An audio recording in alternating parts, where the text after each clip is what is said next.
ఇలా చూడండి అమ్మా, ఇలా చూడండి. ప్రార్థనా మందిరం ప్రారంభించినప్పుడు పిల్లల వారు 2005 సంవత్సరం అనుకుంటాను, వారు చాలా చిన్నవారు. అప్పుడు వారి తండ్రి గారు ఉన్నారు. అయితే దేవుడి పిల్లల చాలా బలహీనుడు అయిపోయాడు.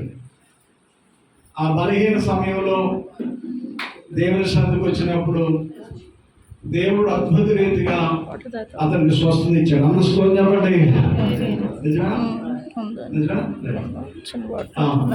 కనుక పిల్లరా, అప్పుడు ఒక పాట వచ్చేది, నీ ఉంటే నాకు చాలా వేసే. ఆ పాటనా? ఆ పాట ఎక్కువ వినేవాడు. మా దాస్ దగ్గర సెలవు ఉండేది, అన్నయ్య ఒకసారి అక్కవా అని. ఇప్పుడు ఆ పాట వింటలేదు. తెలుసుకోవాలి వింటున్నావా? రైట్. కనుక ఆ రీతిగా పిల్లల బిడ్డలు మాకు చాలా సంవత్సరాలు బట్టి పరిచయం. మరి మందిరానికి రావడానికి అతనుకున్నటువంటి డ్యూటీని బట్టి కుదరలేనప్పుడు కూడా నెలకొకసారి అయినా ప్రభు మందిరానికి వచ్చి ప్రార్థన చేసుకుని వెళ్తుంటాడు. అయితే మరి చందు కూడా మా పైనే రూమ్ పైన పిల్లల కొన్ని నెలలు ఆమె కూడా ఉంది. మరి ఇద్దరు కూడా ఎలా ప్రేమించుకున్నారో మనకు తెలియదు, కానీ మొత్తానికి ఒకరికొకరు ఇష్టపడ్డారు. దేవుని స్తోత్రం. రైట్.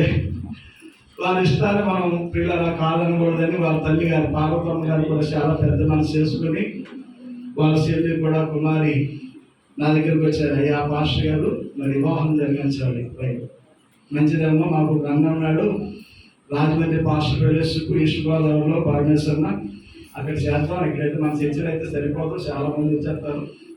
ఒకరు చెప్పకపోతే ఒకరు బాగుంటుందని చెప్పి చెప్పగానే అన్నప్పుడు చాలా అద్భుత రీతికి ఒప్పుకొని ఏర్పాట్లన్నీ చేశాడు. దేవుని స్తోత్రం.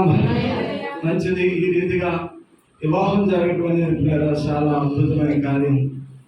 మరి వివాహం అనేది